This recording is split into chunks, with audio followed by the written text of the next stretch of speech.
Um, I went to bed, all the lights were off. And I saw the hall light turn on and like I could see it under my door, like you can see feet under my door, you can see everything. I saw like his feet and he like walked away and then he came back.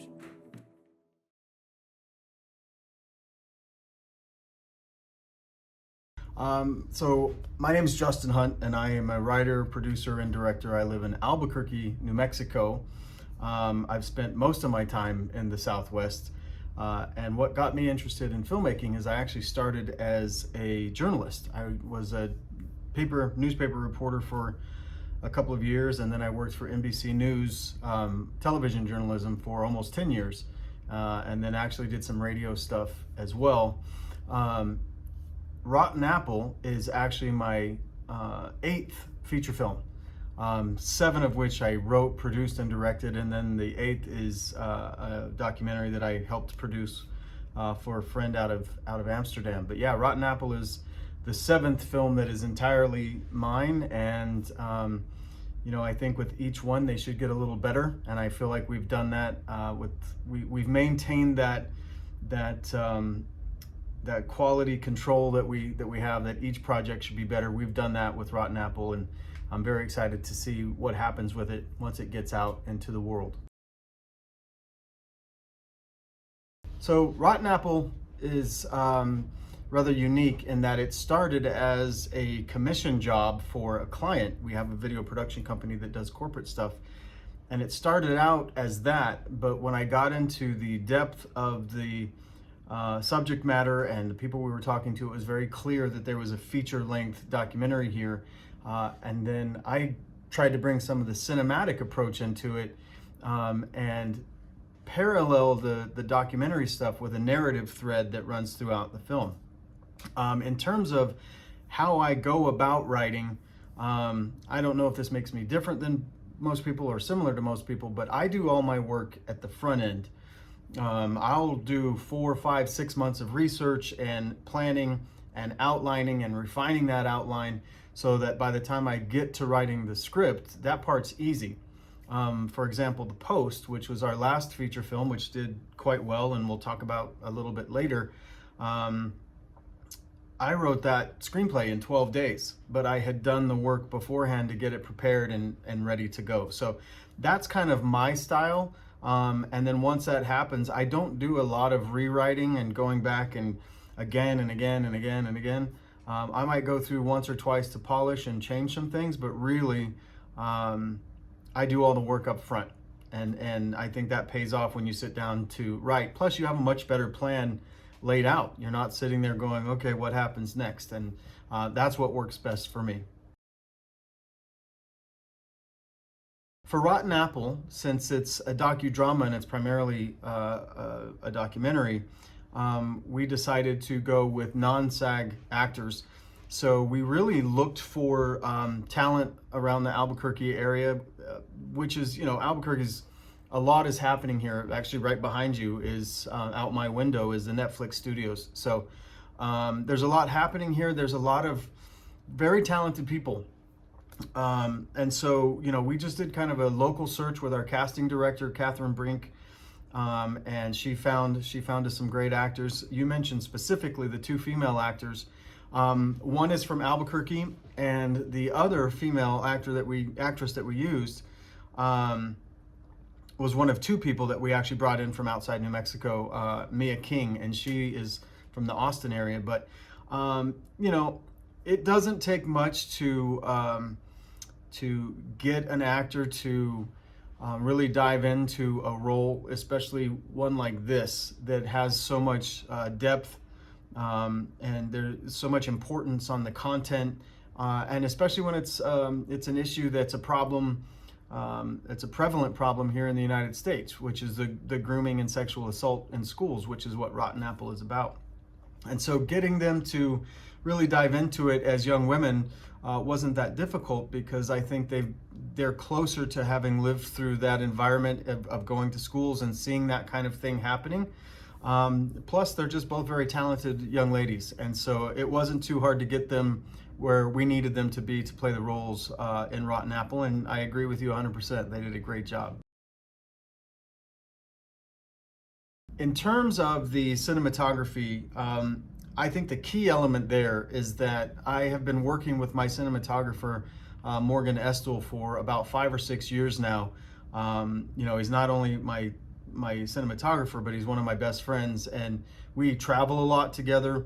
We do a lot of work together, and when you work with someone over an extended period of time, you get to understand each other's personalities. You understand what makes a person work. You understand what makes a person shut down and not want to engage and try to improve or to deal with a situation. So we understand how each other communicates. And again, like when I write a screenplay, we do a lot of planning. We sit down and go through every shot of a film before we start shooting. And, where that really pays off is on the day. You're not wasting time trying to figure out what you're doing. You know exactly what you want to do, which frees up time to try something new. You might be in the middle of this plan that you have, and then you see something that you really like and you go, hey, let's try that. And you have the time to do that because you have planned and you have been efficient with your time in the pre-production process. And so that, and the fact that Morgan is just an unbelievable cinematographer. He's got a great eye.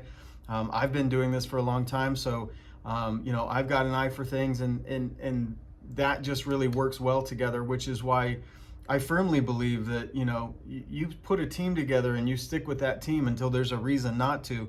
Loyalty and working together as a unit over numerous projects pays huge dividends in the long run, and it also helps each project get a little bit better each time. So that's why we have such strong cinematography in Rotten Apple, is because of that collaboration. For me, a handful of my favorite filmmakers would be Coen Brothers, Tarantino, Kubrick, Lynch, Fincher, and believe it or not, John Ford from the old John Wayne movies. They all bring different things to their stories, but I think the one common denominator amongst those directors that really resonates with me is I'm a stickler for authenticity. For me, like growing up on a ranch, my dad was a cowboy. When I see an actor in a film that has no idea how to ride a horse, it takes me out of the movie entirely. And I think those directors are super dedicated to keeping things authentic, and that really is part of what I try to do as well. I just love their storytelling. Spielberg as well. Great directors take a complex concept and make it seem simple and understandable and palatable, and I think that's what I really appreciate, as well as their ability to mix humor in with drama. You have to have that balance. I can't really pinpoint what of their influences in particular that I brought into Rotten Apple, because it's such a story steeped in truth and reality, and it's a documentary. But I would imagine that at some point throughout the film, you're going to find a little bit of their influence on most everything. But those are the people that when something comes out, I can't wait to see it, and I'll go back and watch some of my favorites again and again and again, just like we all do with our favorite filmmakers. In Rotten Apple, what would I not do? I can't really think of anything that I would not do. Documentaries are kind of like a rafting trip. You put your boat in the river and it takes you where it takes you. So I don't really have anything that I can think of that I would not do. And different things I would do, again, documentary a lot of times is just reacting as opposed to being in control of the situation all the time. Not many things I would change. I think our actors did a fantastic job. I love the way we shot most things, everything. And even when we did our pickups, I just think the cinematography in this film is superb. The acting is great. The story played out well. And to be honest with you, night before last, we had our premiere / test screening for some people here in Albuquerque. And based on that response and the power of the film and how they reacted to it, there's not much I would change because it was a very impactful evening, and I think the film did what it was meant to do. The meaning of the film is to educate what's happening in schools, not only here in America, but around the world in terms of grooming and sexual assault. I think one thing that makes it very interesting is that because of the narrative thread is not, when we say docudrama, a lot of times it's just dramatizations that go along with the interviews. This actually has a completely separate narrative thread that goes along and mirrors the information. So you learn something, then you see the narrative thread that kind of shows you what that would look like in real life. And so, that is an important part of what makes the film so powerful. Another thing is, we interviewed a broad section of people, including convicted offenders, and I think what that does for the film is that it gives audiences that that really need that information, like students, teens, young adults, educators, parents, prosecutors. It gives them basically the blueprint of how an offender thinks and what they do to manipulate situations and how they groom their victims, and they set up the environment to be successful at grooming and assaulting. And so I think by giving those people that information, this is what it looks like when someone's trying to do this. It really is the main theme of the film, is to educate and to initiate action so that we can start turning the tide of this issue and clamping it down so it doesn't happen so often.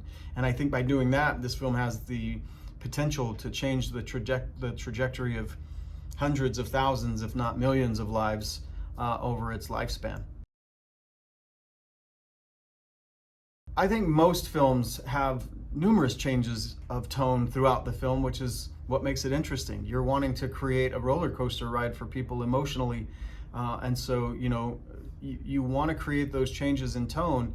The tricky part as a director is keeping that bird's eye view of the entire thing, because sometimes you can get lost in the details, or the day-to-day processes of producing, and are we on time? Do we have everything where it needs to be? Do we have everybody where they need to be? Do we have costuming? Do we have crafty? Like, you got to make sure everybody's got chips and cookies.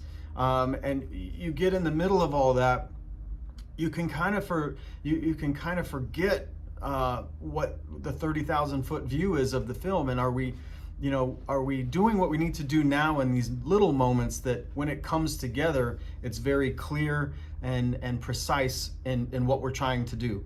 And so that's the biggest challenge, especially as a producer as well. What offsets that is, as the writer, I have a very firm grip in my head of what this story is and what needs to happen in particular moments and with particular people. And so that kind of helps me keep it all glued together in my head and keep the big picture in place. And so, it is a challenge, but I think, if you're a director and you're facing that challenge, you just need to do what you need to do to step away from everybody and everything, and make sure in your mind you get a grip on what you want to accomplish that day. Have that checklist in your mind, and that will help you. That will help you keep dialed in on what you're trying to accomplish in the long run. Documentary filmmaking and narrative filmmaking each have their own sets of challenges. Documentary filmmaking can seem a little easier because in a sense, your interviewees are doing the work for you. They're writing the script for you. You just, I've always said that making a documentary is like building a house. The sound bites are all the bricks, and we just have to create the mortar that holds it all together with, narration or whatever that might be. And so that makes documentary filmmaking a little easier, but at the same time, there's more chance of going down a rabbit hole with documentary filmmaking, because this can lead to that, this person leads to that person, which leads to that person, and you can just keep going and going and going. doing a narrative film, you have much more control over the environment, over what's being said, over who's saying it. But that can have its own challenge as well. Are they saying it the way we want them to say it? Are they reacting and acting and reacting in the way that we want them to do? And when you get into a situation where I'm not a Kubrick type guy where we're doing 60 takes. I feel after 3 or 4 takes, if I feel like we got what we needed, let's move on, because then we can get more stuff done. But sometimes that doesn't happen. As you get into longer takes, or more takes, I should say, you start getting into 10, 12, 14 takes, then situations can be pressurized to where people are starting to feel the pressure to do it a certain way. And sometimes that yields amazing results, and sometimes it leads you to a point where you just have to say, mate, let's go have some of those chips and cookies that we've provided everybody, and take a minute and figure that out. Go hit your vape if that's what you do, whatever you got to do. So they each have their own challenges, but at the same time, they each have their own safety valves where you can control the situation very well. If there is anything that I would like to add, it's that number one, with Rotten Apple, the thing that makes this film very unique, and I've learned this through the film festival process so far, is that it's a very hard film to program for a festival because it's heavy. It's a well done film, and it has a massive emotional impact on the audience, but it also is kind of a buzzkill for the party. You know what I mean? But I do think that this is a film that has a wonderful intersection between entertainment and education, and it's not just a movie, it's a tool that can actually shift the paradigm of thinking in society, and that's rare. And so I'm very excited about that. I'm excited to see how, outside of the film festival world, how audiences receive it, how it's utilized, how schools use it, how educators use it, how parents and teens use it to learn and to affect their life. So it's a unique film, even for me, who's done films on meth abuse and pornography addiction and absent fathers and very heavy stuff. I am extremely curious to see how the world reacts to Rotten Apple. One other thing that I would like to mention that's completely off topic is The Post, which is my previous film, which is a revenge thriller, complete narrative.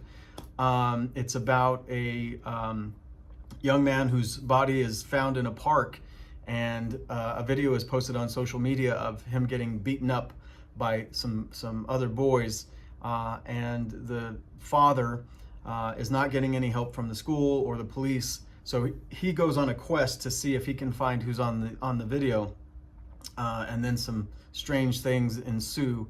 That is actually being released in Japan in the next quarter or two, and so I would just ask everybody over there to keep an eye open for The Post, which will be coming out either first quarter or second quarter of next year. It might be an American film, and it has a lot of American football in it, high school football. But at its core, the elements are pretty universal. And it's kind of my way of holding a mirror up to society and challenging some of our behaviors and some of our motives. And so keep an eye open for The Post, coming out in Japan Q1 or Q2 of next year. So other than that, very excited to be involved with the Tokyo Short Film Festival as a feature, which is kind of cool. And really impressed with your communication and how you guys are treating the filmmakers. So thank you for that. I hope that you enjoy the film, and I hope that we get another one with you soon. So until then, yeah, keep going to the movies.